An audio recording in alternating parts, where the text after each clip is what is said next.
দাঁড়ান বাবা, আমি এই বিয়ে করতে পারবো না। আমাকে ক্ষমা করো। কিন্তু আমি কোনো ভান করে এই বিয়ের আসরে বসে থাকতে পারছি না। আমি ইভানকে ভালোবাসি। হ্যাঁ, তুমি ঠিকই শুনেছো, আমি ইভানকে ভালোবাসি। আর শুধু আমিই না, ইভানও আমাকে ভালোবাসে। আমরা দুজন দুজনকে ছাড়া বাঁচতে পারবো না। আর হ্যাঁ, তুমি এখন রাজি না হলেও কিছু করার নেই, কারণ আমি আর ইভান বিয়ে করেও ফেলেছি। আমরা অনেক আগেই সকলের আড়ালে বিয়ে করে ফেলেছি, কারণ আমরা জানতাম তুমি কোনোভাবেই আমাদেরকে মেনে নেবে না। কিন্তু বাবা, ভালোবাসা লুকিয়ে রাখা যায় না। তাই আজ আমি আর বসে থাকতে পারলাম না। অনন্যা আপু, আপনি কি একদম মাথা খারাপ করে ফেলেছেন? কী সব আজে বাজে কথা বলছেন? আমি কখন বলেছি আমি আপনাকে ভালোবাসি আর আমাদের বিয়ে হয়েছে? এটা আবার কোথা থেকে বানিয়ে আনলেন? আমি তো এমন কোনো কথা কখনোই বলিনি। এটা কোনো নতুন না তো? তুই ছেলে মানুষ, তোর কথা শুনে এমন মনে হচ্ছে যেন তুই কিছুই জানিস না। আমি মেয়ে মানুষ হয়ে এত লোকের সামনে দাঁড়িয়ে এসব বলতে লজ্জা পাচ্ছি না। তুই আবার কোন সাহসে অস্বীকার করছিস? তুই তো বলেছিলি যে কোনো বিপদে আমরা একসাথে লড়বো, আমাকে কোনো দিন একা ফেলে যাবি না। আজকে সামান্য ঝামেলা হতেই তুই পিছিয়ে যাচ্ছিস। কুত্তা, আমরা একে অপরকে ভালোবাসি, আর তুই এখন অস্বীকার করছিস? দেখুন, একদম বাজে কথা বলবেন না আপু। আমি আপনাকে সিনিয়র হিসেবে ভীষণ সম্মান করি। আপনাকে আমার বড় আপুর মতো দেখি। আপনি জানেন সেটা। তাহলে আমি কেন আপনাকে ভালোবাসার কথা বলবো? বিয়ে করার তো প্রশ্নই আসে না। আপনি যা বলছেন সবই মিথ্যা। দয়া করে এসব কথা আর বলবেন না। এত লোকের সামনে আমাকে অস্বস্তিতে ফেলছেন কেন? অবিশ্বাস্য ইভান, এত সহজে তুমি আমাদের সম্পর্কের কথা ভুলে গেলে? আজকে এখানে দাঁড়িয়ে তুই জোর গলায় বলছিস কিছুই হয়নি। এইটুকু বিপদ দেখেই তুই পিছিয়ে যাচ্ছিস। আমি কখনো ভাবতেও পারিনি তুই এমন কাপুরুষ হতে পারিস। বাবা, তুমি বিশ্বাস করো, আমাদের বিয়ে হয়েছে। ইভান এখন ভয় পাচ্ছে, আর তাই সব অস্বীকার করছে। ওনার কথাগুলো শুনে মনে হচ্ছিল পুরো ঘরে একসাথে কয়েকটা বজ্রপাত হলো। সবাই স্তব্ধ। ইভানের মুখে কথা যেন আটকে গেছে। তার বাবা মাকে সামনে পেয়ে সে আরও ভয়ে জমে গেছে। আর অনন্যার বাবা মা তো একদম বাকরুদ্ধ। কাজী সাহেবের মুখে কোনো কথা নেই। অনন্যার বাবা মা কখনোই ভাবেননি তাদের মেয়ের মুখে এমন কথা শুনতে হবে।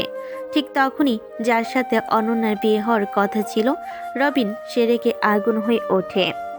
অনন্যা, অনেকক্ষণ ধরে তোমার সব নাটক চুপচাপ দেখলাম। তুমি কি বিয়েটা ছোট বাচ্চাদের খেলা ভেবেছো? জীবনের সবচেয়ে গুরুত্বপূর্ণ ব্যাপার নিয়ে তুমি এমন অবহেলার মতো আচরণ করতে পারলে? এত বড় কথা তুমি আগে কেন বলনি? আর ইভান নামের সেই ছেলেটার সাথে তোমার বিয়ে হয়ে গেছে, এটা মানে কি? এতদিন তুমি কি সবার সাথে মিথ্যে চালিয়ে যাচ্ছিলে? এমন বাজে কাজ তুমি কিভাবে করতে পারলে? দেখো রবিন, আমি চাই না তোমার সাথে অন্যায় হোক। যদি আমি আজকে মুখ না খুলতাম, তাহলে বিয়েটা হয়ে যেত, আর তুমি ঠকে যেতে। আমি ইভানকে ভালোবাসি, এবং সত্যি কথা হচ্ছে আমাদের বিয়ে হয়ে গিয়েছে। আমি আজকে সব সত্যি বলে দিলাম, কারণ তোমাকে কষ্ট দিতে চাইনি। তুমি যদি বিশ্বাস না করো, সেটা তোমার ব্যাপার। তবুও সত্যি কিন্তু সত্যিই থাকবে। আমি এক ফোঁটাও বিশ্বাস করছি না তোমার এসব কথা। প্রমাণ আছে? কি প্রমাণ আছে তোমার কাছে যে তোমরা আসলে বিবাহিত? প্রমাণ চাই? ঠিক আছে, দাঁড়াও, তোমাকে প্রমাণে দেখাচ্ছি এখন। এই কথাটা বলেই অনন্যা ধীর পায়ে নিজের ঘরের দিকে হেঁটে গেল। ঘর বন্ধ করে সবাইকে অস্থিরতায় ছেড়ে দিল। বাইরে থাকা অতিথিরা ফিসফিস করতে শুরু করলো। কেউ বলছে অনন্যার মাথা খারাপ হয়েছে, কেউ বলছে এত ছোট ছেলের সাথে বিয়ে করার সাহসী বা কিভাবে পেল। অনন্যার বাবা মা মাথা নিচু করে লজ্জায় দাঁড়িয়ে রইল। ইভান দাঁড়িয়ে আছে ভয়ে কাঁপতে কাঁপতে। সে তো জানি কিছুই হয়নি। তাহলে কি দেখাতে যাচ্ছে অনন্যা? তার ভেতরে আতঙ্ক বাড়তে লাগলো। ঠিক তখনই অনন্যা দরজা খুলে আবার ভিতরে এলো। তার হাতে একটা কাগজ। কোনো কথা না বলে সে কাগজটি রবিনের হাতে দিল। রবিন কাগজটা নিল, খুলে পড়ল, আর পড়ার সাথে সাথে তার হাত পা কাঁপতে লাগলো। যেন তার শরীর থেকে সব শক্তি এক মুহূর্তে উধাও হয়ে গেল। সঙ্গে সঙ্গে এই কাগজটা তার হাত থেকে মাটিতে পড়ে গেল। রবিনের হাত থেকে কাগজটি মাটিতে পড়ে যেতেই ইভানের বাবা এগিয়ে এসে সেটা তুলে নিলেন। তিনি প্রথম লাইন পড়তেই তার মুখের রং পাল্টে গেল। রাগে, হতাশায়, অবিশ্বাসে তার চোখ লাল হয়ে উঠল। তিনি সরাসরি ইভানের দিকে এগিয়ে গেলেন এবং কোনো সতর্কতা ছাড়াই ইভানের গালে একটি থাপ্পড় বসিয়ে দিলেন। ইভান মার খেয়ে অস্থির হয়ে দাঁড়িয়ে রইল। সে কোনোভাবেই বুঝতে পারছে না কি হচ্ছে। সে বারবার হাত থেকে কাগজটা কাঁপতে কাঁপতে নিয়ে নিজেই পড়তে শুরু করলো। আর পরের সাথে সাথে তার নিঃশ্বাস আটকে গেল। কারণ সেটা আর কিছুই নয়, অনন্যার ইভানের বিয়ের কাবিননামা, এবং সেখানে তার নিজের সই, স্পষ্ট পরিষ্কার, একেবারে বাস্তবের মতো। ইভান অবাক হয়ে অনন্যার দিকে তাকালো এবং তার দিকে আস্তে আস্তে এগিয়ে গিয়ে বলল, এটা কি করে সম্ভব অনন্যা আপু? আমি তো কখনো এমন কোনো কাগজে সই করিনি।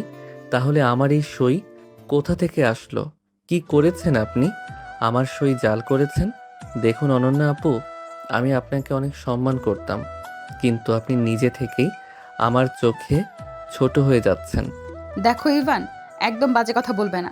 মানছি তুমি তোমার বাবা মাকে ভয় পাও, তাই বলে তুমি সব দোষ আমার একার ঘাড়ে চাপাতে পারো না। তোমাকেও কিছুটা দায়ভার নিতে হবে। প্রেম যখন দুজনে করেছি, বিয়েও দুজনেই করেছি, তাহলে কথা আমি একা কেন শুনবো? কিসের প্রেম, কিসের বিয়ের কথা বলছেন আপনি?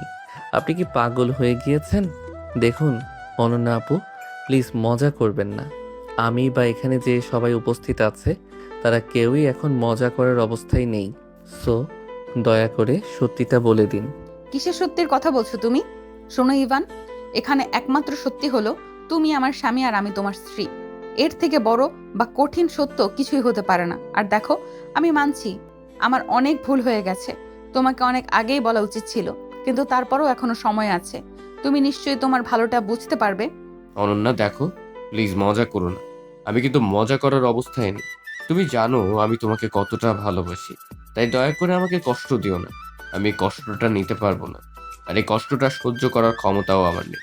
দেখো, সময় থাকতে আমি তোমাকে আরো বড় কষ্ট থেকে বাঁচানোর চেষ্টা করছি, কারণ এটা যদি আরো দেরিতে জানাজানি হতো তাহলে তোমার অনেক বড় ক্ষতি হয়ে যেত। তাই প্লিজ তুমি সব ভুলে যাও এবং নিজের জীবনটা নতুন করে শুরু করো। অবশ্যই আমি জীবনটা নতুন করে শুরু করব, কিন্তু সেটা শুধুমাত্র তোমার সাথে। তুমি বলছো তোমার ইভানের সাথে বিয়ে হয়েছে, মেনে নিলাম, কিন্তু সে তো এটা মেনে নিচ্ছে না। সে তো তোমাকে স্ত্রী হিসেবে স্বীকার করছে না। তাহলে তুমি কেন জোর করছো? তুমি এক্ষুনি ইভানকে ডিভোর্স দেবে এবং আমাকে বিয়ে করবে, কারণ যার সাথে তোমার বিয়ে হয়েছে সে তোমাকে মানতে চাচ্ছে না। তাহলে শুধু শুধু সেই সম্পর্ক রাখার মানে কি? আর আমার কোনো অসুবিধা নেই, তোমার কার সাথে কবে কোথায় বিয়ে হয়েছে না হয়েছে, আমি তোমাকে ভালোবাসি এবং তোমাকে চাই মানে চাই। রবিন, তুমি কি পাগল হয়ে গিয়েছো? আমি এখন অন্য কারো স্ত্রী এবং আমার স্বামী আমার সামনে দাঁড়িয়ে আছে। তুমি কিভাবে তার সামনে আমাকে ডিভোর্স দেওয়ার কথা বলতে পারো? আর এই মেরুদণ্ডহীনটা কিভাবে দাঁড়িয়ে আছে? মানছি তুই বয়সে ছোট, কিন্তু আত্মসম্মানেও কি ছোট হয়ে গেছিস? তোর সামনে তোর স্ত্রীকে আরেকজন বিয়ের কথা বলছে, তুই কিছুই বলছিস না। কি বলবো আমি? যেখানে আমি নিজেই বিয়েটা মেনে নিতে পারছি না, সেখানে আমার বলার কিছুই আসে না। দেখো অনন্যা আপু, তুমি ভালোভাবেই জানো আমি অনুকে কতটা ভালোবাসি। এখন যদি ও এটা জানতে পারে বা ওর পরিবার জানতে পারে, তাহলে আমাদের সম্পর্কটা ভেঙে যাবে। আমি তোমার কাছে অনুরোধ করছি, প্লিজ আমার এত বড় সর্বনাশ করো না। আমার কাছ থেকে আমার ভালোবাসাটা কেড়ে নিও না, প্লিজ। ইভানের কথা শুনে অনন্যা আরও রেগে যায়। নিজেকে শান্ত করার চেষ্টা করলেও বারবার ব্যর্থ হতে থাকে। তবু সে হার মানে না। অনন্যা আস্তে আস্তে তার বাবা মায়ের দিকে যায়, বাবার পা ধরে বসে পড়ে এবং কান্না করতে করতে বলে, বাবা, তুমি আমাকে নিজের হাতে মারো, ধরো, যা ইচ্ছা তাই করো, কিন্তু আমি ইভানকে ছাড়া থাকতে পারবো না। আমাকে ইভানকে ছাড়া থাকতে বলো না। সত্যি বলছি, আমি মরে যাব। ইভানকে আমি নিজের জীবনের থেকেও বেশি ভালোবাসি। ইভানকে ছাড়া আমার পক্ষে সম্ভব নয়। দয়া করো প্লিজ, আমাকে ইভানকে ভিক্ষা দাও।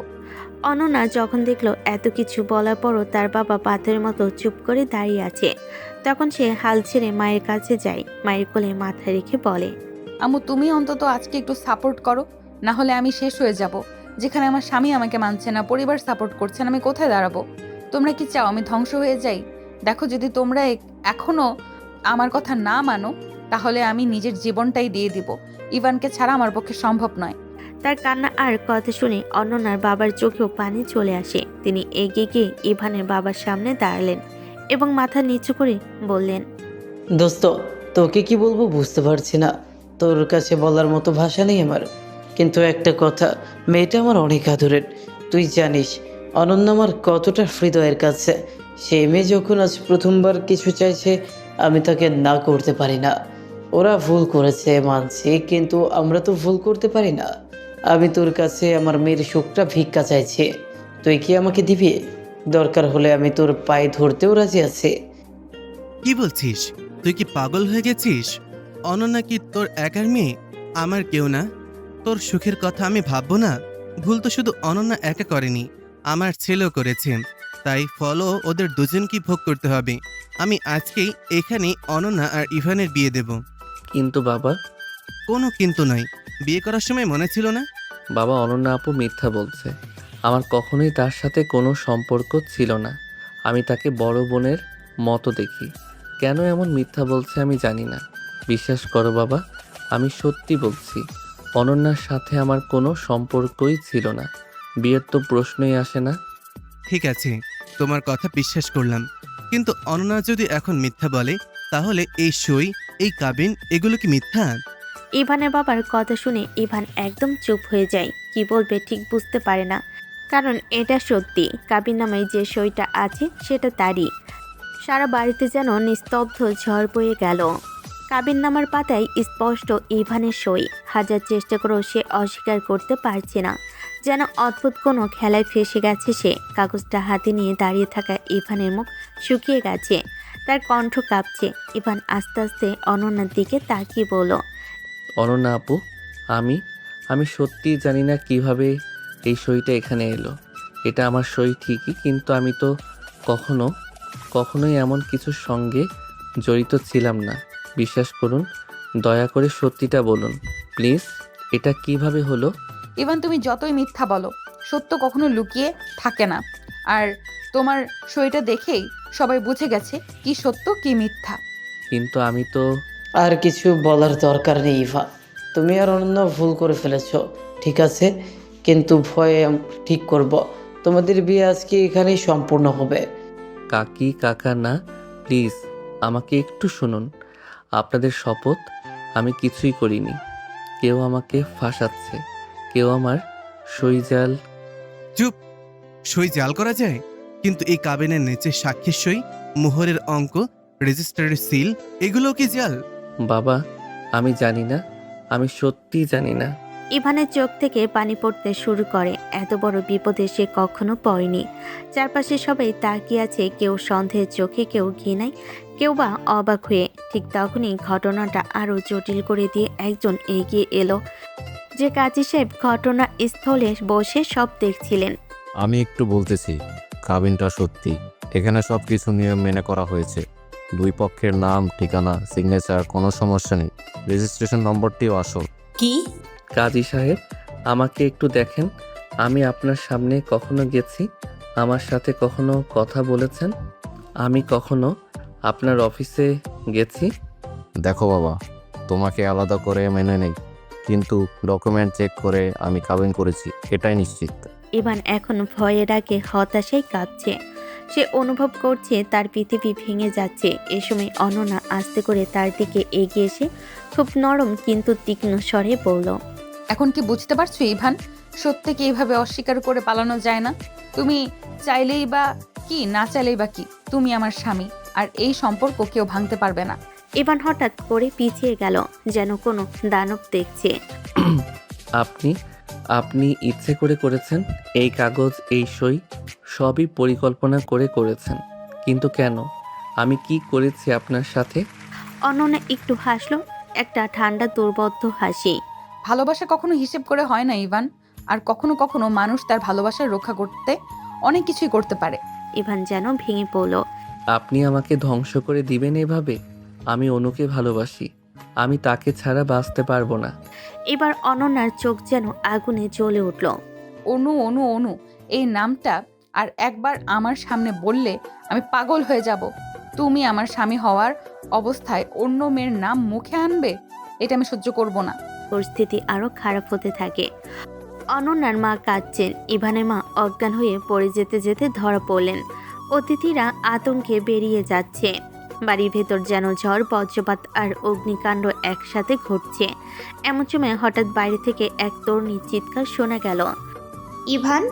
সবাই ঘুরে তাকালো। দরজার সামনে দাঁড়িয়ে আছে অনু, চোখ ভরা আতঙ্ক, মুখ ভেজা কান্নার, শরীর কাঁপছে। তার পাশে তার বাবা মা। অনু চিৎকার করে ইভানের দিকে দৌড়ে এলো। ইভান, এটা কি কি হচ্ছে এগুলো? এটা কি সত্যি তোমার তোমার বিয়ে হয়ে গেছে? তুমি সত্যি অন্য কাউকে বিয়ে করেছো? ইভান তড়িঘড়ি করে অনুর দিকে ছুটে গেল। না অনু, না, একদমই না। তুমি আমাকে বিশ্বাস করো, এটা সব মিথ্যা। অনন্যা আপু মিথ্যা বলছে। আমি কোনো বিয়ে করিনি। আমি শুধু তোমাকে ভালোবাসি। অনন্যা সামনে এসে দাঁড়ালো। অনু, দয়া করে ভদ্রতা দেখিয়ে এক পাশে হও। তোমার প্রেমিক এখন আমার স্বামী, বুঝেছো? আপু, আপনি এমন করবেন ভাবিনি। কেন করছেন এসব? ঘরে আবার নতুন ঝড় শুরু হলো। অনন্যা, ইভান, অনু তিনজনের চোখে 3 রকম দহন। সবাই স্তব্ধ। ঠিক তখন অনন্যার বাবা ধমক দিয়ে বলেন, কাজী সাহেব, বিয়ের প্রস্তুতি নেন, দেরি করা যাবে না, আজই বিয়ে হবে। শুধু তোমাকেই। আপু, ভালোবাসা যদি সত্যি হয় তাহলে কাউকে জোর করে ধরে রাখতে হয় না। আপনি আমাকে ভালোবাসেন এটা আমি বুঝি, কিন্তু আমি কি চাই সেটা জানতে চাননি কেন? আমার মতামত, আমার স্বাধীনতা, এসব কি আপনার কাছে কোনো মূল্য রাখে না? অনন্যা চুপ করে যায়। তার মাথা নিচু করে খুব ধীর স্বরে বলে, তাহলে তুমি কি এখন আমাকে ছেড়ে যাবে ইভান? আমার সবকিছু কি তোমার কাছে এতটাই তুচ্ছ? ইভান আরো কোমল গলায় কিন্তু দৃঢ়ভাবে বলে, কাউকে ছেড়ে যাওয়ার কথা আমি ভাবছি না, কিন্তু মিথ্যার উপর কোনো সম্পর্ক দাঁড়ায় না। অনন্যা চোখের জল লুকানোর চেষ্টা করে। পরিস্থিতি কঠিন, কিন্তু তাদের দুজনের মাঝে সম্পর্ক ভবিষ্যৎ এখন এই সত্য মেনে নেওয়ার পথেই দাঁড়িয়ে আছে। আঙ্কেল, আপনি কি বলছেন? আজকে এখন এই মুহূর্তে বিয়ে দিবেন? মানে তাহলে আমার কি হবে? আপনি এভাবে আমাকে এবং আমার পরিবারকে অপমান করতে পারেন?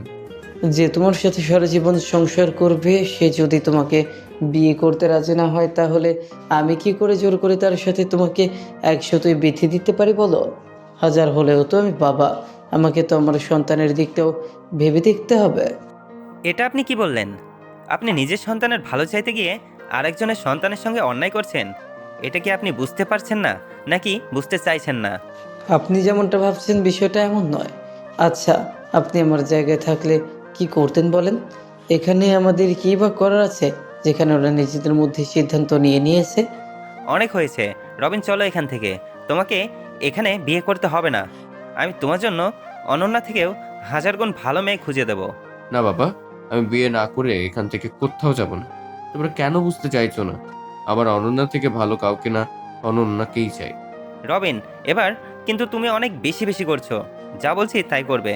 চলো আমার সাথে, ওঠো। রবিনের বাবা রবিনের কোনো কথা না শুনে তার হাত ধরে টানতে টানতে সেখান থেকে নিয়ে গেল। রবিন যেতে চাইছিল না, কিন্তু তারপরও তার বাবার জোরাজুরিতে সে আর সেখানে দাঁড়াতে পারল না। তবে যাওয়ার আগে সে একটা কথা বলে যায় অনন্যাকে।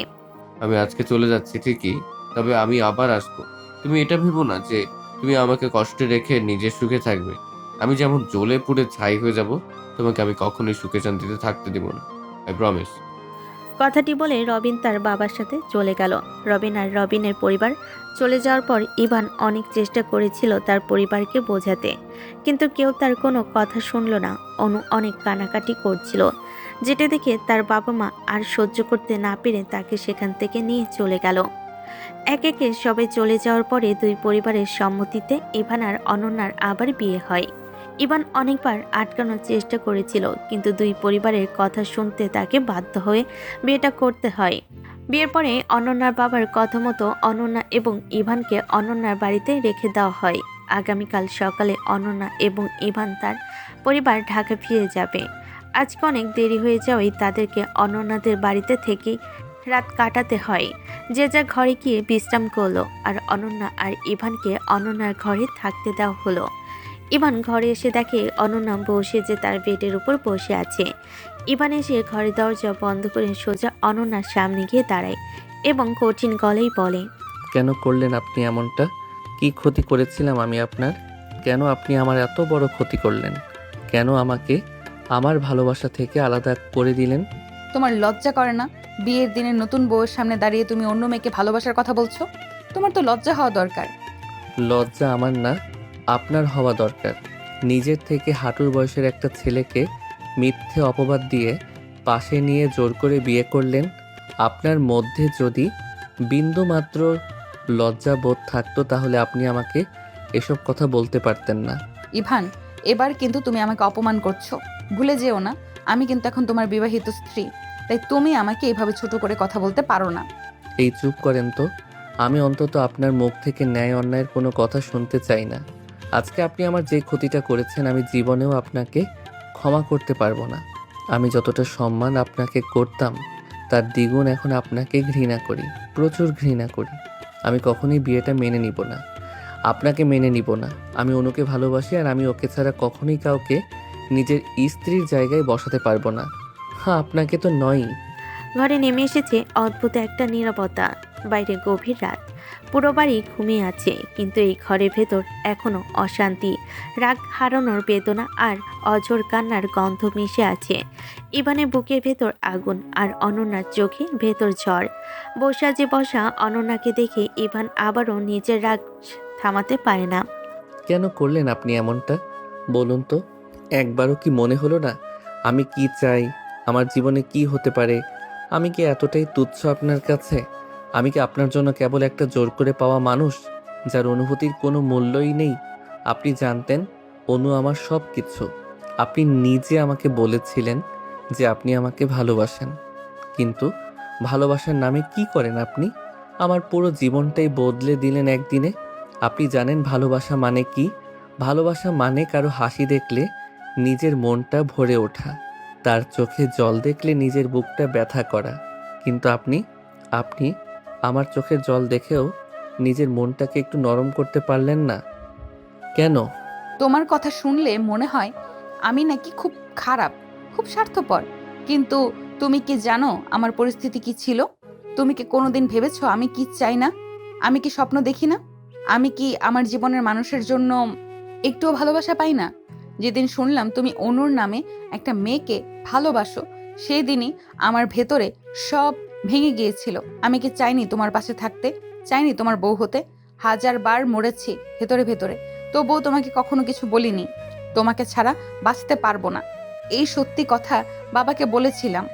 সেই ভুলটাই বোধহয় করেছি। ভালোবাসা? এইটা ভালোবাসা? আমার জীবন ভেঙে তোমার জীবন গড়া কি ভালোবাসা? আমি অনুকে যতটা ভালোবাসি তুমি তার অর্ধেক বুঝলেও আমাকে কখনো কষ্ট দিতে পারতে না। তুমি জানো আমি অনুকে ছাড়া থাকতে পারবো না, তাকে ছাড়া আমি পুরোপুরি অসম্পূর্ণ। তুমি কি জানো ওর সাথে আমার প্রতিটা সকাল রাত কেমন কাটতো? ওর হাসি দেখলে আমার পৃথিবী বদলে যেত। আর আজ তুমি আমাকে সেই পৃথিবী থেকে ছিঁড়ে বের করে এনে জোর করে একটা জীবনে ঠেলে দিলে, যেটা আমি চাই না। তোমার চোখে আমি কি এতটাই অমর্যাদার, এতটাই অযোগ্য? আমি কি মানুষ না? আমার কি কোনো অনুভূতি নেই? ভালোবাসা শুধু তোমরা ছেলেরাই করো, মেয়েরা করে না? যেদিন শুনলাম তোমার সাথে আমার বিয়ের কথা উঠেছে, তখন কতটা খুশি হয়েছিলাম তুমি জানো। মনে হয়েছিল আমার দুনিয়া বদলে গেছে, কিন্তু তুমি তো চোখ তুলে তাকালে না আমার দিকে। তোমার প্রতিটা আচরণ, তোমার প্রতিটা কথা আমাকে মেরে ফেলেছে ভেতরে ভেতরে। তা সত্ত্বেও আমি চুপ ছিলাম, কারণ ভেবেছিলাম একদিন হয়তো তুমি আমাকে একটু হলেও বুঝবে। না, কখনই পারবো না। এটা আপনার ভুল ধারণা ছিল। আমার হৃদয় বন্ধ হয়ে গেছে আজকের পরে। আমি আপনাকে স্ত্রী বলে মেনে নেওয়ার মতো শক্তিও আমার নেই। দেখেন, আপনি জোর করে পাশে বসতে পারবেন, কিন্তু কখনো হৃদয়ে জায়গা নিতে পারবেন না। আমার হৃদয়ে শুধু অনুর জন্যই জায়গা আছে, আর সেটা আজীবন থাকবে। আপনার ভুল সিদ্ধান্ত, আপনার একগুঁয়ে ভালোবাসা, সব কিছু মিলিয়ে আমাকে একটা সম্পর্কের কারাগারে ঠেলে দিয়েছেন, আর সেই কারাগার আমি কখনোই মেনে নেব না। অনন্যার গাল বেয়ে ঝরে পড়া জল বৈশাজে রং গলিয়ে দিচ্ছে। তার নাক চোখ লাল, শ্বাস ভারী, কিন্তু মুখে আর কোনো কথা নেই। ইভান রাগে ব্যথায় যত সময় অতিবাহিত হতে লাগলো, ইভানের জ্বর তত বাড়তে লাগলো। অনন্যা এত জ্বর দেখে ভীষণ ভয় পেয়ে গেল, আর সময় নষ্ট না করে সে বাটিতে সামান্য পানি নিয়ে এলো এবং পাতলা একটা কাপড় নিয়ে জলপট্টি করতে লাগলো। কিছুক্ষণ পর ফার্স্ট এইড বক্স খুঁজে নিয়ে এসে ওখান থেকে ব্যথা ও জ্বরের ওষুধ বের করে ইভানকে খাওয়ালো। তারপর ইভানের শরীর থেকে শার্টটা খুলে দিল যা ইভান পরেছিল। এরপর বাড়িতে গরম পানি এনে পুরো ঘর খুঁজে ইভানের টাওয়াল নিয়ে এলো। কুসুম গরম পানিতে টাওয়ালটা ভিজিয়ে ইভানের সমস্ত শরীর মুছে দিতে লাগলো অনন্যা। ইভান বারবার কেঁপে কেঁপে উঠছিল। অনন্যা যখন ইভানের শরীর মুছছিল, তখন হঠাৎ ইভানের উন্মুক্ত সাদা লোমহীন বুক দেখে তার হাত বারবার কেঁপে যাচ্ছিল। কিন্তু কেন এমন হচ্ছিল অনন্যা বুঝতে পারছিল না। সে ইভানকে ভীষণ ভালোবাসতো, কিন্তু কখনো এতটা কাছ থেকে ইভানকে দেখতে পায়নি। নিজের ওপর নিয়ন্ত্রণ হারিয়ে অনন্যার মন যেন অজান্তেই নাচতে লাগলো। হঠাৎ নিজেকে সামলাতে না পেরে অনন্যা ইভানের গালে একটা কিস করলো। পরে যখন বুঝলো সে কি করলো, তখন লজ্জায় বুক ফাটা কাঁপুনি নিয়ে সেখান থেকে দ্রুত উঠে পড়ল। অবচেতন মনোভাবেই ইভান তার হাত ধরে টেনে নিজের বুকের উপর ফেলে দিল অনন্যাকে। অনন্যা বিস্ময়ে ফিস্ট হয়ে গিয়েছিল। সে বুঝতে পারল না কি হচ্ছে। অসাবধানতা বশত ইভানের বুকের উপর পড়ে অনন্যার ঠোঁট স্পর্শ করলো ইভানের ঠোঁটকে। এতে তার মন আরো বেশি জমে গেল। অনন্যার লক্ষ্য করলো ইভান অদ্ভুত গভীর দৃষ্টিতে তার দিকে তাকিয়ে আছে। অনন্যা বুঝতে পারল না হঠাৎ কেন ইভানের চোখে এমন ভাবনা। যখন অনন্যা উঠে যেতে চাইল, ইভান তাকে টান দিল, নিজের আরো কাছে টেনে নিল। অনন্যা তখনও কিছু বুঝতে পারেনি যে আসলে ঘটনা কি। যখন আবারও ইভানের কাছ থেকে নিজেকে ছাড়িয়ে নিতে গেল, তখন ইভান এক হাত দিয়ে অনন্যাকে ঘাট থেকে টেনে এনে নিজের আরো কাছে নিয়ে এসে অনন্যার ঠোঁট নিজের দখল নিয়ে নিল। অনন্যা কি বলবে বুঝতে পারছিল না, আর ইভান যেন নিজেই নিয়ন্ত্রণ হারিয়ে ফেলছিল। ইভানের হাত অনন্যার শরীর জুড়ে ঘুরে বেড়াতে লাগলো। অনন্যার শরীর কেঁপে উঠল একবার, তারপর আবারও ইভানের মুখ ধীরে ধীরে অনন্যার গালে গুজে দিল। অন্যদিকে অনন্যার অবস্থাও একেবারে নিয়ন্ত্রণের বাইরে চলে গেল। তখনই ইভানের একটি কথা অনন্যার সমস্ত আশা আকাঙ্ক্ষা আবেগ একসঙ্গে মিলিয়ে দিল। ইভান বলল, অনু, প্লিজ আমাকে একলা রেখে যেও না। আমি তোমাকে ছাড়া বাঁচতে পারবো না। আমি সত্যিই তোমাকে অনেক বেশি ভালোবাসি। আমি জানতাম তুই কখনো আমাকে অবিশ্বাস করতে পারবে না, যেতে পারবে না। তুমি আমাকে এই পরিস্থিতিতে একা ফেলে যাবে না। আমি জানতাম তুমি আবার ফিরে আসবে। ইভানের এই কথা শুনে অনন্যার মাথায় যেন আকাশ ভেঙে পড়ল। অনন্যা এইটুকু বুঝতে পারল যে এতক্ষণ ইভান তাকে অনু ধরে চিনেছিল। বুঝতে পারল না সে কিভাবে বলবে যে তার সঙ্গে অনু নয় অনন্যা ছিল। অনন্যার ভিতর একটা অপরাধবোধ জেগে উঠল। ভেবে কান্নার মতো অবস্থা হলো তার। ইভান যদি জানতো তাহলে হয়তো সে রেগে যাবে, হয়তো ঘৃণা করবে। অনন্যা একদমই ইভানের ঘৃণার পাত্র হতে চাইল না, তাই নিজের শরীরকে সরিয়ে নিল। নিজেই ইভানের পায়ের কাছে বসলো। অনেকক্ষণ অতিবাহিত হলো। অনন্যা বুঝতে পারল না কখন তার চোখ আটকে গেল আর সে ঘুমিয়ে পড়ল। পরদিন সকালে ইভানের ঘুম ভেঙে গেল। অনুভব করলো পায়ের উপর ভারী কিছু রয়েছে। ইভান প্রথমে বুঝতে পারল না কি এমন ভারী, কিন্তু চোখ খুলতে দেখে অনন্যা তার পায়ের উপর মাথা রেখে ঘুমিয়ে আছে। ইভান আবারও চোখ বন্ধ করলো। গতকালের ঘটনাগুলো মাথায় ভেসে উঠল। রাগে কাঁপতে কাঁপতে ইভান অনন্যাকে ধাক্কা দিয়ে সরিয়ে দিল। হঠাৎ অনন্যা ধাক্কা খেয়ে মেঝেতে পড়ে গেল। করুণ চোখে ইভানের দিকে তাকালো। ইভান কোনো প্রতিক্রিয়া না দিয়ে ওয়াশরুমের দিকে চলে গেল। কিছুক্ষণ পর ওয়াশরুম থেকে ফ্রেশ হয়ে এসে কাপড় বের করে প্রস্তুত হয়ে নিচে নামলো। দেখলো তার বাবা মা ডাইনিং টেবিলে বসে সকালের নাস্তা করছে। ইভান তাদের দিকে কিছু না বলে বেরিয়ে যেতে গেল। হঠাৎ ইভানের বাবা বলল, কি হলো ইভান, কোথায় যাচ্ছ? আবার কোথায় যাব? প্রতিদিন যেখানে যাই সেখানে যাচ্ছি। ভার্সিটিতে যাচ্ছি। তুই ভার্সিটিতে যাচ্ছিস, কিন্তু কিছু খেয়ে যাচ্ছিস না কেন? তোর শরীর অনেক দুর্বল। গতকাল তো হাত থেকে অনেক রক্ত পড়েছে। রাতে তো মনে হয় জ্বরও হয়েছিল। তোর তো হালকা ব্যথাতেও জ্বর চলে আসে। আমার খিদে নেই, আমি কিছু খাবো না। আমার দেরি হয়ে যাচ্ছে, আমি আসছি। তুই দিন দিন অনেক অবাধ্য হয়ে যাচ্ছিস ইভান। আমার কথা তোর কানে যাচ্ছে না নাকি? আমি তো বলেছি খাবার খাইয়ে যেতে। আর তুই একা ভার্সিটিতে যাচ্ছিস, মানে অনন্যা তো ভার্সিটিতে যাবে। তোমরা তো এখন স্বামী স্ত্রী। সবচেয়ে বড় কথা, একই ভার্সিটিতে গেলে কেন আলাদা আলাদা যাবে? তুমি একা যাচ্ছ কেন? আমি তো অনেক কথা বলেছিলাম গতকাল, কিন্তু তোমরা শুনলে? তোমাদের কানে গিয়েছিল। তাহলে এখন কিভাবে পাশে রাখছো যে তোমাদের কথা আমার কানে যাবে, আমি শুনবো? সরি বাবা, আমি তো শুনলাম তোমার কথা। এভাবে ইভান তার বাবাকে কিছু কথা বলে সেখান থেকে চলে গেল। এবার সেখান থেকে যাওয়ার পরে অনন্যা ফ্রেশ হয়ে নিচে নামলো। বাবা মা ডাইনিং টেবিলে বসে আছেন, কিন্তু কোনো খাবার খাচ্ছেন না। অনন্যা তাদের সামনে দাঁড়িয়ে বলল, আঙ্কেল আন্টি, আমি আমার পড়াশোনাটা কন্টিনিউ করতে চাই। তোমরা যদি অনুমতি দাও তাহলে আমি ভার্সিটিতে যাব। আসলে থার্ড ইয়ার প্রায় শেষের দিকে, আর একটা বছর বাকি আছে। তাই যদি তোমাদের কোনো আপত্তি না থাকে আমি আমার অনার্সটা কমপ্লিট করতে চাই। এভাবে বলছিস কেন মা? তুই মনে হয় এখনো আমাদেরকে নিজের করে নিতে পারিসনি, তাই না? ভুল তো মানুষ মাত্রই করে, তোদেরও হয়েছে। কিন্তু তোরা তো আমাদের সন্তান, আর আমরা বাবা মা সন্তানদের যত বড়ই ভুল থাকুক না কেন ক্ষমা করে দিতে বাধ্য। তাই আমরা তোমাদেরকে ক্ষমা করে দিয়েছি। আর যত দূর ইচ্ছা পড়াশোনা করতে পারবি, এটা নিয়ে আমাদের কোনো আপত্তি নেই। আমি তো ইভানকে বলেছি তোকে সাথে করে ভার্সিটি নিয়ে যাওয়ার জন্য। আসলে আঙ্কেল, বিষয়টা এমনটা নয়। আমি জানি তোমরা আমাকে ভীষণ ভালোবাসো, নিজের মেয়ের মতো। আমিও তোমাদের কখনো বাবা মার থেকে আলাদা করে দেখিনি, কিন্তু তারপরও তোমাদের থেকে জেনে নেওয়াটা আমার নিজের মনের শান্তির জন্য দরকার ছিল। অনন্যা যখন ইভানের বাবার সঙ্গে কথা বলছিল তখন ইভানের মা একটা কথাও বলেনি। পরবর্তীতে সে সেখান থেকে উঠে গেল। অনন্যার লক্ষ্য করলো ইভানের মা সবসময় অনন্যাকে এড়িয়ে চলছে, কিন্তু অনন্যা মনে মনে ভাবল সে কি কোনো অন্যায় করেছে যার জন্য ইভানের মা তাকে এভাবে উপেক্ষা করছে। সে বুঝে উঠতে পারছিল না কেন এমনটা হচ্ছে। অনন্যা ইভানের বাবার সঙ্গে নাস্তা করে ভার্সিটির উদ্দেশ্যে রওনা দিল। এমন সময় পেছন থেকে ইভানের বাবা বলল, দাঁড়াও না, তোমাকে একা যেতে হবে না, আমি তোমাকে পৌঁছে দিয়ে আসছি।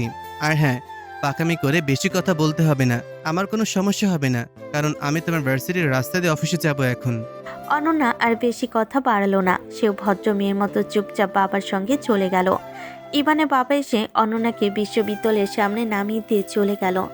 অনন্যা প্রতিদিনের মতো আজও বিশ্ববিদ্যালয়ে প্রবেশ করলো, যেখানে তার বন্ধু মহল আর অনন্যা সকলে বসে আড্ডা দেয়। সেদিকেই চলে গেল। অনন্যা বিশ্ববিদ্যালয়ে আসার পর থেকে আশেপাশের পরিবেশ ভালো করে লক্ষ্য করছিল।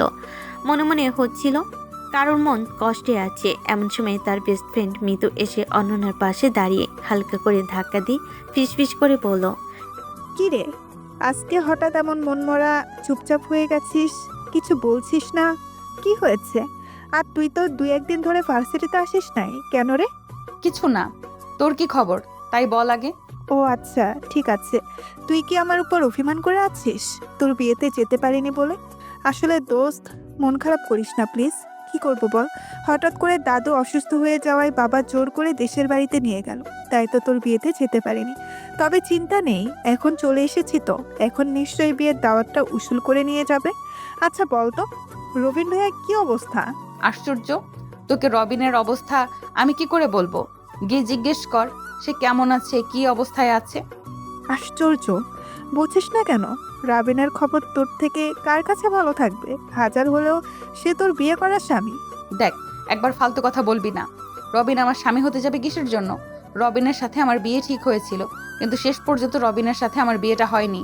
রবিনের সাথে তোর বিয়ে হয়নি মানে? তার মানে তোর বিয়ে ভেঙে গিয়েছে, তুই বিয়ে করিসনি? দেখ না, আমি তোকে আগেই নিষেধ করেছিলাম, পাগলামি করিস না। তুই যে রাস্তায় হাঁটছিস সেটা ঠিক না। তুই নিজের কথা ভাবতে গিয়ে তোর পরিবারের কথা ভাবছিস না, তোর বাবা মার মান সম্মানের কথা তুই একবারও ভাবছিস না। এটা কিন্তু ঠিক না। কিন্তু আমি কি করতাম বলতো? এছাড়া তো আমার কোনো উপায় ছিল না। সে তো কখনোই আমাকে গ্রহণ করতো না, আর এদিকে বাবা মা বিষয়টা সহজে মেনে নিত না। এখন আমি বাঁকা রাস্তা অবলম্বন করায় সকলে বাধ্য হয়ে আমাকে সহযোগিতা করছে। তার মানে তুই সত্যি সত্যি এটা করেছিস? তোর সাহস আছে বলতে হবে। তা ঘটনা যখন ঘটিয়েই ফেলেছিস, তাহলে একা একাই ভার্সিটিতে আসলি কেন? আপনার হিরো কোথায়? তাকে তো দেখলাম না আপনার সঙ্গে আসতে। সে অনেক সকালে চলে এসেছে, তার নাকি কি ইম্পর্ট্যান্ট ক্লাস আছে। বলছিস কি? এত জল্পনা কল্পনা করে এত কিছু করে বিয়েটা করলি, অথচ এখন জামাইকে রেখে একা একা করছিস। তুই আমাদের মেয়ে জাতের মান ডুবিয়ে ফেললি অনন্যা। তোর বাজে কথা বন্ধ কর।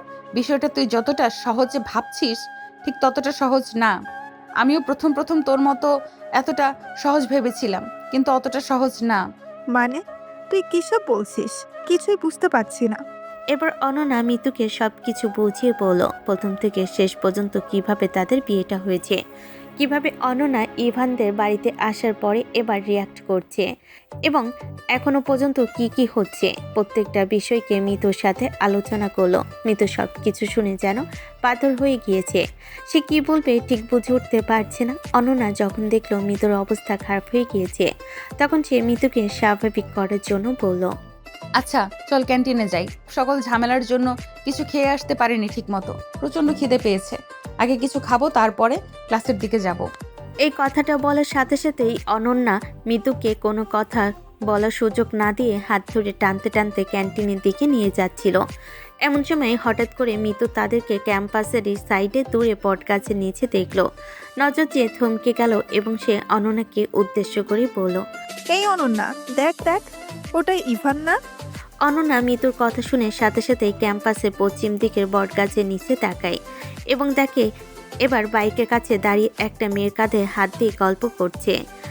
অনন্যা দূর থেকে মেয়েটাকে ঠিকঠাক দেখতে না পারলেও বোঝার চেষ্টা করলো ওই মেয়েটা কে হতে পারে। তাই আর কোনো কথা না বলে সে মিতুকে সাথে নিয়ে দ্রুত ক্যান্টিনের ভিতর চলে গেল। সারাদিনে ক্লাসগুলো যেন কোনো মতে কাটিয়ে অবশেষে অনন্যা বাইরে বেরিয়ে দেখলো ইভান তার বাইকের পেছনে সে মেয়েটিকে বসে ক্যাম্পাস থেকে বের হয়ে যাচ্ছে। বিষয়টা দেখে অনন্যার মন ভীষণ খারাপ হয়ে গেল। কোনো মতে একটি রিক্সা নিয়ে ভার্সিটি থেকে বাড়ি ফিরল অনন্যা। বাড়ি এসে দেখে ইভানের মা রান্নাঘরে রান্না করছেন। অনন্যা প্রথমে ঘরে গিয়ে ফ্রেশ হয়ে আবার বেরিয়ে এসে ইভানের মায়ের পাশে দাঁড়ালো। পেছন থেকে তার হাত জড়িয়ে হালকা করে বলল, আচ্ছা আন্টি, কোনো কারণে কি তুমি আমার উপর অভিমান করে আছো? আমার দ্বারা কি কোনো ভুল হয়েছে বা অন্যায় হয়েছে? দেখো, আমার অজান্তে যদি আমার দ্বারা কোনো ভুল বা অন্যায় হয়ে থাকে তাহলে আমাকে ক্ষমা করে দাও প্লিজ। কিন্তু তারপরেও আমার সঙ্গে কথা বলো। তুমি আমার সাথে কথা না বললে আমার একদম ভালো লাগে না। Please aunty, please. ইভানের মা অনন্যার কথাগুলো মনোযোগ সহকারে শুনলেন কিন্তু কোনো প্রতিক্রিয়া দিলেন না। তখন অনন্যা হালকা করে ইভানের মাকে ঘুরিয়ে সামনে দাঁড় করিয়ে বলল, আচ্ছা আন্টি, কোনো কারণে আমার এখানে আসা কি তোমার বিরক্তিকর কারণ হচ্ছে? আচ্ছা, কোনো কারণে আমার এখানে আসা কি তোমার বিরক্তির কারণ হয়েছে? যদি এমন হয়ে থাকে তাহলে আমি না হয় বাড়ি চলে যাই, কিন্তু প্লিজ তুমি মন খারাপ করে থেকো না। তুমি মন খারাপ করলে আমার ভালো লাগে না। একটা থাপ্পড় দিয়ে গালের সব দাঁত ফেলে দেবো তোমাকে। আমি বলেছি বাড়ি থেকে বেরিয়ে যেতে, যা নয় তাই মুখে আসছে। বলে দিচ্ছি, সব কিছুর একটা সীমা থাকে অনন্যা। তাহলে বলো, তুমি আমার সাথে এভাবে কথা বলছো কেন? এভাবে ব্যবহার করছো কেন? আমি কি অন্যায় করেছি বলবে তো আমাকে। তা না হলে আমি বুঝবো কিভাবে আমার দ্বারা কোনো অন্যায় হয়েছে কি? আমি তোমার কাছে হাত জোর করে বলছি, প্লিজ প্লিজ, কি হয়েছে বলো। তুমি আমাকে কেন এমন করছো? কারণ তুমি একাই ডিসার্ভ করো, তাই তোমাকে এটাই দিচ্ছি। আমি তোমাকে নিজের মনের গহীন থেকে নিজের মেয়ে মনে করেছি। পারো, তুমি তো আমাকে কখনো নিজের মা মনে করনি। যদি মা মনে করতে তাহলে আমার কাছ থেকে এত কিছু কখনো লুকাতে পারতে না। তুমি আমার কাছে বিষয়টা লুকিয়ে আসো, এজন্য আমি কষ্ট পাইনি। কষ্ট পেয়েছি এজন্য যে পাবলিক প্লেসে সবার সামনে জানতে পেরেছি, এজন্য। দেখো আন্টি, আমি খুব মানছি আমার ভুল হয়েছে, আমার অন্যায় হয়েছে। কি করব বলো? যার জন্য করে চুরি সেই কয় চোর। তোমার ছেলের জন্য এত ফাইট করলাম, এত অন্যায় অত্যাচার সহ্য করলাম, কিন্তু তারপরেও দেখো তোমার ছেলে আমার সঙ্গে কেমন ব্যবহার করছে। আসলে একতরফা ভালোবাসার গল্প আর কিভাবে বলে বেড়াই। একতরফা ভালোবাসা মানে কি বলতে চাইছো? কি তুমি ভালো করে ক্লিয়ার করে বল না, না হলে বুঝবো কিভাবে? আসলে আন্টি, আমি ছোটবেলা থেকে ইভানকে অনেক বেশি পছন্দ করতাম, কিন্তু আমি তার বয়সে সিনিয়র হওয়ার জন্য ওকে কখনো সাহস করে বলতে পারতাম না। কিন্তু তোমার পরিবার ঠিকই আমার সামনে অন্য একটা মেয়ে নিয়ে ঘুরতো, তখন আমার কি অবস্থা হতো কখনো ভেবে দেখেছো? এত কিছুর মাঝে সব থেকে বড় সত্যি এবং একমাত্র সত্যি যেটা, সেটা হলো আমি তোমার ছেলেকে ভালোবাসি, নিজের থেকেও বেশি ভালোবাসি। আমাকে বললি না কেন? তাহলে আমাকে বলতে পারতে, তাহলে আমি ঠিক কোনো না কোনো ব্যবস্থা গ্রহণ করে নিতাম। কি করে বলবো বলো? আমি তো একদিক দিয়েও ভয় পেয়েছিলাম তুমি আর আঙ্কেল যদি জানতে পারো এবং আমাকে ভুল বোঝো তাহলে কি হবে? একবারও ভেবে দেখেছো? যাও বা তোমাদের সাথে দেখা হয় তখন, তাও হবে না।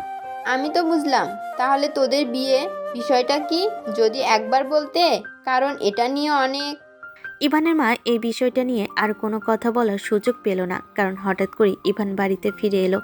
এসে তার মাকে ডাকাডাকি করতে লাগলো এবং বলল তার ভীষণ খিদা লেগেছে, খাবার দেওয়ার জন্য। বলে ইভান নিজের ঘরে চলে গেল ফ্রেশ হওয়ার জন্য। তাই বলে মা আবার নিজের কাজে ব্যস্ত হয়ে যায়। রান্না শেষ করে খাবার রেডি করে অনন্যার হাতে দিয়ে বলে ইভানকে দিয়ে দেওয়ার জন্য। অনন্যা খাবার নিয়ে টেবিলে রেখে দেখে টেবিলে বসে ইভান ফোন চালাচ্ছে। অনন্যা খাবারের প্লেটটা নিয়ে গিয়ে ইভানের সামনে রাখে। ইভান খাবার মুখে নিতে যাবে, এমন সময় পাশে তাকিয়ে দেখে অনন্যা তার জন্য খাবারের প্লেট নিয়ে এসেছে। তাই সে খাবারটি না খেয়ে খাবারের প্লেটটি মেঝেতে ছুঁড়ে মারল। এমন সময় রান্নাঘর থেকে ইভানের মা বেরিয়ে এলো, এসে জিজ্ঞেস করলো, কি হলো? কিসের শব্দ হচ্ছে এখানে এত? ইভানের মা বাইরে এসে দেখে অনন্যার দিকে তেড়ে যাচ্ছে ইভান এবং তিনি নিজেই তাকিয়ে দেখে খাবারের প্লেটটি নিচে পড়ে আছে। এমন ব্যবহার দেখে ইভানের মা ভীষণ রেগে যান এবং ইভানের দিকে এগিয়ে গিয়ে ইভানের গালে জোরে একটা চড় মারে এবং বলে, অনেক দিন ধরে তোমার এসব বেয়াদবি লক্ষ্য করেছি, কিন্তু তোমাকে কিছু বলছি না তাই বলে এমনটা ভেবো না যে তোমাকে আমি কখনো কিছু বলতে পারবো না। নিজের স্ত্রীর সঙ্গে কেমন ব্যবহার করতে হয় সেটা তো তুমি জানো না, কিন্তু তাই বলে একটা মেয়ের সাথে কিভাবে ব্যবহার করতে হয় সেটা কি আমি তোমাকে কখনো শেখাইনি? আম্মু, তুমি নিজে ওই ছলনাময়ী ছলনার কাছে হেরে গেলে। ঠিক আছে, আমি খারাপ তো, আমি তোমাদের কাছে আর কখনো আসবো না। ইভান কথাটি বলেই নিজের ঘরে গিয়ে ঘরের দরজা লক করে দিল। এরপর ইভান অনন্যাকে তো দেখতেই পারতো না, সাথে তার পরিবারের সঙ্গেও ঠিকমতো সময় দিত না, কথা বলতো না এবং অনন্যা তার আশেপাশে থাকলে ভীষণ অন্যায় অত্যাচার করত, অপমান করত, অনন্যাকে ছোট করে কথা বলতো সবসময়। ভার্সিটিতে গেলে অনন্যা তার সাথে কথা বলার চেষ্টা করলে অনন্যাকে ভার্সিটিতেও সবার সামনে অনেকবার অপমানিত হতে হয়েছে। একদিন ইভানের ভীষণ মাথা ব্যথা করছিল, এমন সময় অনন্যা তার জন্য জানি আসে। সেটা ইভান ছুঁড়ে মারতে গেলে গরম জাগিয়ে পড়ে অনন্যার হাতে। গরম অনন্যার হাতে পরে হাত অভ্যাস খানিকটা পুড়ে যায়, কিন্তু তারপরও ইভান একটা খোঁজ নেয় না। অনন্যাকে কখনই ইভান তার বেডে জায়গা দেয়নি। এই ঠান্ডার মধ্যে মেয়েটা মেঝেতে একটা পাতলা চাদর বিছিয়ে ঘুমিয়ে থাকে, কিন্তু কখনো ইভান একটা খোঁজ নেয়নি। কিরে অনন্যা, ইভান তোর সাথে এত বাজে ব্যবহার করে, তুই তাও তা কিছু বলিস না কেন? তুই তো শুধু তাকে ভালোবাসিস, সে কোনো অন্যায় তো করিসনি, তাহলে কেন সে বারবার তোকে এত অপমান অপদস্থ করে? তুই নিজেও কিছু বলিস না, আমাকেও কিছু বলতে দিস না কেন? বলতো, যেখানে ও নিজেই সব থেকে বড় অন্যায় করছে, ঘরেও স্ত্রী থাকা অবস্থাতেও বাইরের মেয়েদের সঙ্গে ঘুরে বেড়াচ্ছে। সরি, সব ঠিক হয়ে যাবে। ওকে হঠাৎ করে এত বড় একটা আঘাত দিয়েছি আমার থেকে, তাই হয়তো আমার প্রতি অভিমান করেছে। ওকে একটু সময় দে, ও ঠিক হয়ে যাবে, চিন্তা করিস না। আচ্ছা চল ক্লাসে যাই। অনন্যার মিতু তাদের ক্লাসে যাচ্ছিল, এমন সময় মাঠের মাঝখান থেকে কেমন যেন অনেক মানুষের আওয়াজ শোনা যাচ্ছিল। তাই জন্য আগ্রহী হয়ে অনন্যা এবং মিতু সেদিকে এগিয়ে যায়। সামনের দিকে এগিয়ে যা দেখে তার জন্য হয়তো তারা প্রস্তুত ছিল না। মাঝখানে হাঁটু মুড়িয়ে বসে ইভান গোলাপ ফুলের তোড়া নিয়ে অনুকে প্রপোজ করছিল, আর সবে হাততালি দিয়ে তাদের উৎসাহ দিচ্ছিল এবং অনু ভীষণ খুশি হয়ে ইভানের হাত থেকে সেই ফুলের তোড়াটা নিয়ে নেয়। অনু ইভানের হাত থেকে ফুলের তোড়াটা নিয়ে মাত্র ইভান উঠে দাঁড়ায় এবং অনুকে শক্ত করে জড়িয়ে ধরে। অনন্যা দূর থেকে কেন যেন বিষয়টা সহ্য করতে পারছিল না, তাই সে এবার আর অনুর সামনে গিয়ে দাঁড়ায় এবং অনুকে এভাবে থেকে আলাদা করে সজোরে তার গালে একটা থাপ্পড় মারে এবং বলে, এই মেয়ে, এই তোর এত বড় সাহস! তুই জেনে বুঝে একটা বিবাহিত ছেলের সাথে অবৈধ সম্পর্ক করে আরেকটা মেয়ের সংসার ভাঙছিস। অনন্যার কথা শুনে ইভান ভীষণ রেগে যায় এবং রেগে গিয়ে পুরো ক্যাম্পাসের মানুষের সামনে দাঁড়িয়ে অনন্যার গালে সজোরে একটা থাপ্পড় মারে এবং বলে, আসলে তোদের মতো বেহায়া মেয়েদেরকে না মুখে কথা বলে কিছুই হবে না। একে তো নিজেই অন্যায় করেছিস, নিজের থেকে বয়সে ছোট একটা ছেলেকে ফাঁসিয়ে বিয়ে করেছিস, এখন এসেছিস আমাদেরকে ন্যায় অন্যায় শেখাতে। যেটা তুই নিজে করেছিস সেটা কি খুব ভালো করেছিস? একবার ভেবে দেখ তো। ইভান, চুপ, একদম চুপ, আর কোনো কথা বলবি না। এই যে হ্যালো গাইস, অ্যাটেনশন প্লিজ। এই যে ইনাকে দেখছেন না, মিস অনন্যা, ইনি হলেন ক্রিমিনাল মাইন্ডের একজন মহিলা। কেন বলছি শুনুন, আমি ওকে চিনিও না জানিও না, ওকে তো কখনো পাত্তা দেই না। কেন দেব বলুন তো? আমার কি সাজে ওর মতো একটা বয়স্ক মেয়েকে এমন নজরে দেখা? ও আমার থেকে বয়সে কত বড় এটা জানা সত্ত্বেও আমার মতো একজন ভোলা ভোলা ছেলেকে ফাঁসিয়ে বিয়ে করার স্বপ্ন দেখে, যেটাতে হয়তো ভাগ্যক্রমে জিতেও গিয়েছে, কিন্তু আমি ওকে জিততে দিব না। আচ্ছা আপনারাই বলুন, ওর সাথে কি আমার যায়? ক্যাম্পাসে এতগুলো মানুষের মধ্যে এত অপমান অনন্যা কোনোভাবেই সহ্য করতে পারে না, তাই আর সে সেখানে এক মুহূর্ত না দাঁড়িয়ে দৌড়ে ক্যাম্পাস থেকে বেরিয়ে যায়। মিতু দূরে দাঁড়িয়ে সব কিছু শুনছিল। চলে যাওয়ার পর মিতু ভীষণ রেগে যায়। মিতু ইভানের সামনে এসে দাঁড়িয়ে সজোরে ইভানের গালে একটা থাপ্পড় মারে এবং রাগী তেজি গলায় বলে, আসলে তোদের মতো ছেলেরা না কখনো সত্যিকারের ভালোবাসা ডিজার্ভ করিস না। আজকে তুই যার জন্য এই রেখে পায়ে ঠেলে ফেলে দিলি, সে আসলে কত বড় কাজ সেটা তোর পা কাটলে তুই বুঝতে পারবি। অনন্যা তোকে ভাসিয়ে বিয়ে করেনি, তোকে বাঁচিয়েছে, তোর জীবনটা রক্ষা করেছে। এটাতে খুবই দ্রুতই বুঝতে পারবে, কিন্তু সেটা অনেক দেরিতে, কারণ আজকে তুই সেটা করলি। এরপর তুই তো অনন্যাকে ডিজার্ভ করিস না। তোর জন্য এই সোকল অনুই ঠিক আছে। মিতু আর সেখানে এক সেকেন্ড না দাঁড়িয়ে অনন্যাকে খুঁজতে অনন্যার পিছে পিছে চলে যায়, কিন্তু সে বেশ কিছুটা দূরে যাওয়ার পরও অনন্যাকে আর খুঁজে পায় না, কারণ অনন্যা এত দূর তো ছুটে গেছে যে তাকে ধরতে পায়নি। কিন্তু সে মনে মনে ভীষণ আতঙ্কিত হয়, কারণ অনন্যা আজকে যে আঘাতটা পেয়েছে সেই আঘাতটা সে কখনোই সহ্য করতে পারবে না। এজন্য সে নিজের কোনো ক্ষতি না করে বসে, এই ভয়ে মিতু পুরো শিউরে ওঠে। এদিকে ইভান নিজেও ভীষণ গিল্টি ফিল করতে থাকে, কারণ আজকে সে যা করেছে সেটা সত্যি অন্যায় করেছে। এভাবে অনন্যাকে বলাটা তার উচিত হয়নি। এরপর ইভানেরও সারাদিন মন ভালো থাকে না, কেন সে নিজেও জানে না। ইভান বাড়ি যেতে যেতে সন্ধ্যা হয়ে যায় এবং সে বাড়িতে এসে দেখে তার বাবা মা এবং অনন্যার বাবা মা ড্রয়িং রুমে পায়চারি করছে। ইভানকে বাড়ি ফিরতে দেখে ইভানের বাবা ইভানের দিকে এগিয়ে এসে সজোরে ইভানের গালে একটা থাপ্পড় মারে এবং বলে, তোর মতন একজন কুলাঙ্কারকে জন্ম দিয়ে আজকে আমার নিজের প্রতি ঘৃণা হচ্ছে। আমি কি করেছি? তোমরা আমার সঙ্গে এমন ব্যবহার করছো কিসের জন্য? যা করেছে তোমাদের ওই অনন্যা করেছে। ও কেন বারবার আমার সমস্ত কাজে ইন্টারফেয়ার করে? আমি ওকে বারবার সাবধান করেছি, কিন্তু তারপরেও আমার কোনো কথা শুনে নেই। আমি কি করব বলো? তুই কি করেছিস তুই জানিস না? আমি তো আমাকে কল করে সবকিছু বলেছি এবং আজ সারা দিন আমার মেয়েটাকে তন্ন করে খুঁজেছি, কিন্তু কোথাও পাইনি। এখন যদি মেয়েটার কোনো ক্ষতি হয়ে যায় তাহলে আমি কিভাবে ওর বাবা মায়ের কাছে মুখ দেখাবো? আসলে তুই অনন্যাকে ডিজার্ভই করিস না। আমার প্রয়োজন নেই ওকে। কে বলেছে ওকে আমার প্রয়োজন? আমি তো তোমাদের বারবার বলেছি ও মিথ্যা বলছে। আমি ওকে ভালোবাসি না, আমি ওকে বিয়ে করিনি। তাহলে কেন তোমরা বারবার জোর করে আমার গলায় ওকে ঝুলিয়ে দাও? ইভানের বাবা ইভানের কথা শুনে ভীষণ ব্যথিত হয় এবং তিনি কোনো কথা না বলে অনন্যার বাবার সামনে গিয়ে দাঁড়ায় এবং হাত জোর করে বলে, আমাকে ক্ষমা করে দে প্লিজ। আমি একজন অমানুষের জন্য তোর মেয়েটাকে ভিক্ষা চেয়ে এনেছিলাম। মেয়েটার তো কোনো দোষ ছিল না, আমাকে মাফ করে দে। আমার মেয়েটা কোথায় চলে গেল? ও তোকে অন্যায় কিছুতেই সহ্য করতে পারবে না। এখন আমার ভয় হচ্ছে আমার মেয়েটা নিজের না কোনো ক্ষতি করে বসে। চিন্তা করিস না, কিচ্ছু হবে না। আমরা নিশ্চয়ই ওকে খুঁজে বের করব। আমাদের মেয়েটা এত দুর্বল নয় যে সামান্য কিছু অচেতন মানুষের অপমানে সে নিজের ক্ষতি করে ফেলবে।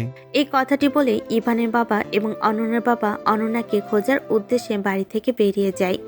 এমন সময় ইভানের মা এসে সজোরে একটা থাপ্পড় মারে এবং বলে, তুই বারবার বলতি না মেয়েটা তোকে ফাঁসিয়েছে? আসলে মেয়েটা তোকে ফাঁসায়নি, তোকে বাঁচিয়েছে।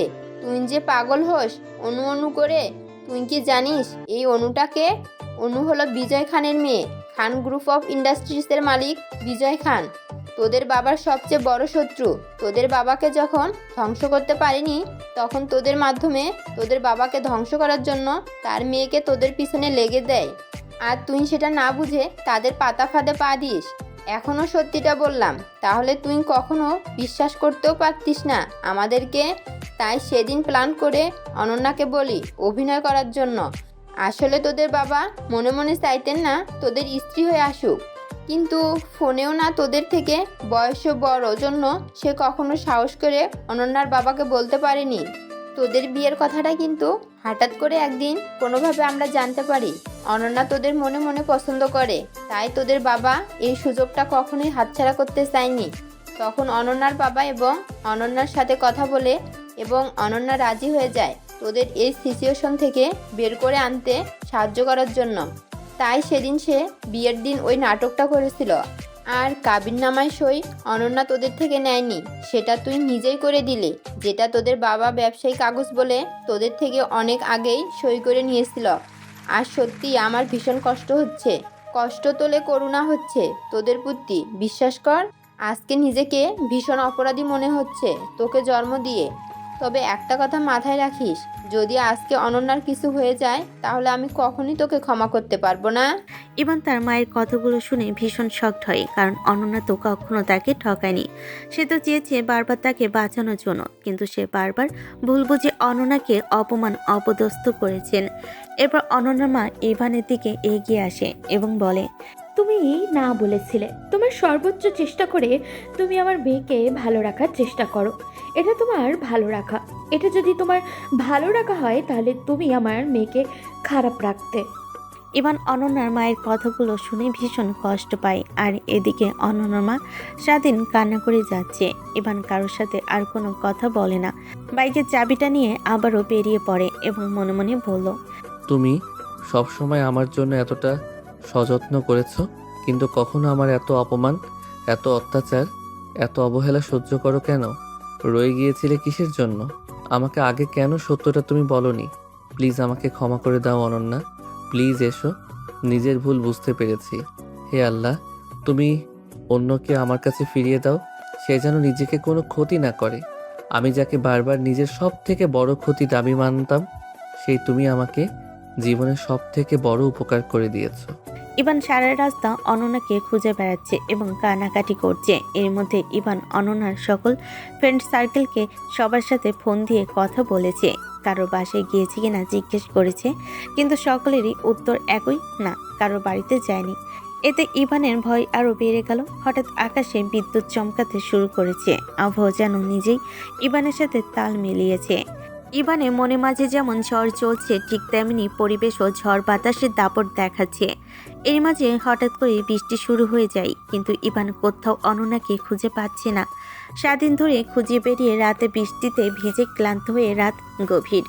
শহরের বৃষ্টিতে ভিজে ভিজে ইভানের হৃদয় যেন আরও ভারী হয়ে উঠছে। সারাদিন ধরে অনন্যাকে খুঁজে ফিরেছে সে, তার খোঁজ পায়নি। আশঙ্কায় বেদনায় পীড়িত এই যুবক এখন একাকী শহরের নির্জন গলিতে দাঁড়িয়ে আছে। তার মন অশান্ত। হঠাৎ এক কোণায় দেখতে পেল অনন্যাকে। অনন্যার চোখ ভেজা, চেহারা ক্লান্ত, কিন্তু মনের ভেতর এক অচেনা দৃঢ়তা স্পষ্ট। অনন্যা, আমি তোমাকে সারা দিন খুঁজেছি। আমার ভুলগুলো তুমি ভুলে যেতে পারো না জানি, কিন্তু দয়া করে আমাকে একটা সুযোগ দাও।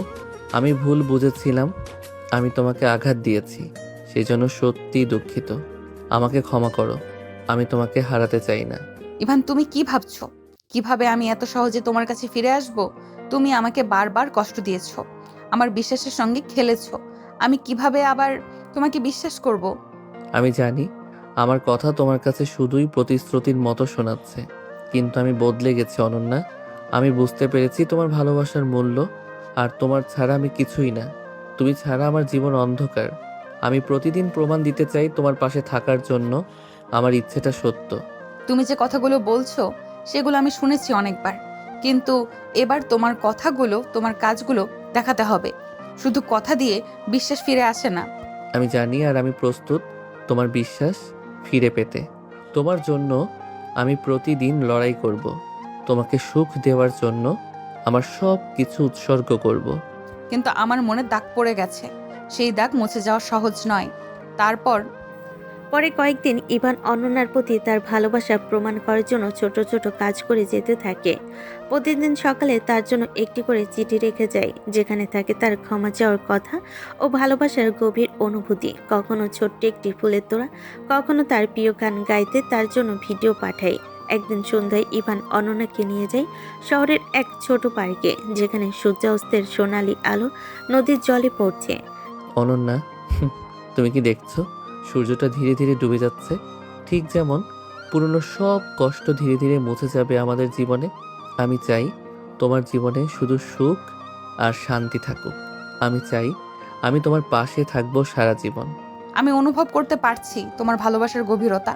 হয়তো তোমার কথা সত্যি হৃদয়ের গভীর থেকে এসেছে। ধীরে ধীরে আমার মন খুলছে তোমার জন্য। তোমার এই বিশ্বাস আমার জন্য পৃথিবীর সব থেকে মূল্যবান উপহার। আমি প্রতিজ্ঞা করছি আর কখনো তোমাকে কষ্ট দেব না। আমরা একসাথে জীবনের সব কষ্ট জয় করব। আমি তোমার হাত ছাড়বো না ইভান। তুমি আমার জীবনের আশ্রয়, আমার ভালোবাসার ঠিকানা। কিছুদিন পর এক রাতে তারা একসাথে নদীর ধারে বসে। বৃষ্টি আবারও শুরু হয়েছে, কিন্তু এবার সেটা যেন তাদের ভালোবাসার উৎসব। অনন্যা, তোমাকে পাওয়ার জন্য আমি কত যুদ্ধ করেছি, কতবার নিজের ভুল বুঝেছি। আজ আমি শুধু তোমার সঙ্গে থাকতে চাই, ভালোবাসার সুরে জীবন সাজাতে চাই। আমি জানি তোমার ভেতরে পরিবর্তন এসেছে। তুমি আমাকে বুঝতে শিখেছো। আমি আজ তোমার পাশে আছি এই নতুন জীবনের জন্য। ইভান ধীরে ধীরে তার চোখে চুম্বন দিয়ে বলে, আমাদের ভালোবাসা শক্তিশালী, যা সব কিছু পার করে যাবে। তুমি আমার প্রাণ, আমার সব। সেই রাত থেকে তাদের জীবনে ঝড় থেমে গিয়েছিল। তারা একসঙ্গে চলো ভালোবাসার আলোকময় পথ ধরে, যেখানে কষ্টগুলো স্মৃতি হয়ে রয়ে গেল আর বিশ্বাস আর ভালোবাসার স্নিগ্ধ আলো তাদের পথ প্রদর্শক। একদিন রাতে খাওয়া শেষে অনন্যা ফ্রিজ থেকে ঠান্ডা পানি নিতে এসেছিল। অনন্যা ফ্রিজ থেকে ঠান্ডা পানি নিয়ে সে রুমে গিয়ে পানি খেয়ে বোতলটা পাশের টি টেবিলের উপর রেখে যেয়ে না বেডে ঘুমোতে যাবে, অমনি কোথা থেকে ইভান এসে হাজির হয়। অনন্যার সামনে হাঁটু মুড়ে বসে বলল, আচ্ছা, আমাদের বিয়ে হয়েছে কতদিন? হঠাৎ ইভানের মুখে এমন কথা শুনে অনন্যার বেশ সন্দেহ এবং মুখ কুঁচকে আসে। এরপর সন্ধিয়ান দৃষ্টিতে সে ইভানের দিকে তাকায়, দেখে ইভান তার দিকেই তাকিয়ে মুচকি মুচকি হাসে। তাই সে বাধ্য হয়ে উত্তর দেয়, 6 মাস। শোনো, এই 6 মাসটা যদি আমরা প্রপার কাজে লাগাতাম, তাহলে আগামী 3 মাস পরে আমরা বাচ্চা কাচ্চার বাবা মা হয়ে যেতাম। তুমি কি মাঝরাতে আমার সঙ্গে বসে ফাজলামো করতে লেগেছো? অনন্যার কথা শুনে ইভান অনন্যার প্রতি বেশি বিরক্ত হয়। এই মেয়েটা কি পরিমাণ নিরামিষ, কোথায় একটু রোমান্টিক কথা বলে মুড বানাচ্ছি, কেমন কেমন সময়তে পানি ঢেলে দিল। অনন্যা এবার ইভানের দিকে লক্ষ্য করতে থাকে। ইভান কেমন যেন বাচ্চা মানুষের মতো বেশ করে বসে আছে। এটা দেখে অনন্যার বেশ হাসি পায়, কিন্তু তারপর সে তার হাসি আটকে বলে, আচ্ছা, অনেক তো হলো, এবার অন্তত সরো, আমি ঘুমাবো। ইভান অনন্যার একের পর এক কেমন কথা শুনে ভীষণ ক্ষেপে যায় এবং সে উঠে দাঁড়ায় এবং অনন্যাকে ধাক্কা দিয়ে বেডের উপর ফেলে দেয় এবং নিজেই অনন্যার উপরে উঠে বসে এবং বলে, আজ আর কোনো ঘুম হচ্ছে না জানো। কথাটি বলে ইভান অনন্যার উন্মুক্ত ঘাড়ে নিজের মুখ ডুবিয়ে দেয় এবং ঘাড়ের কাছে নাক দিয়ে বারবার স্লাইড করতে থাকে এবং ঘোর নেশালো কণ্ঠে বলে, আই নিড ইউ জান, I badly need you right now. অনন্যাকে নীরব দেখে ইভান অনন্যাকে আর কিছু বলার সুযোগ না দিয়ে হুট করে অনন্যার ঘাট থেকে নিজের মুখ তুলে অনন্যার ঠোঁটে বেশ লম্বা একটা কিস করে। এরপর বেশ কিছু সময় অনন্যার চোখের দিকে তাকিয়ে থাকে। এরপর আস্তে আস্তে শরীরে জড়িয়ে থাকা শাড়িটা খুলে পাশের ফ্লোরে ছুঁড়ে ফেলে দেয়। অনন্যা বেশ আতঙ্কিত হলে ইভান ঘরের লাইট অফ করে অনন্যার একদম কাছে এসে অনন্যার কানে কানে বললেন, ডোন্ট ওয়ারি জান, তোমার বরটা তোমার সহনশীলতার বাইরে যাবে না, চিন্তা করো না। কথাটি বলে ইভান আস্তে আস্তে অনন্যার একদম কাছে এসে তার মাঝে মিশে যেতে থাকে। দুজনের অংশদারিত্ব পুরো সমানে সমানে, বাকিটা না শোনাই ভালো।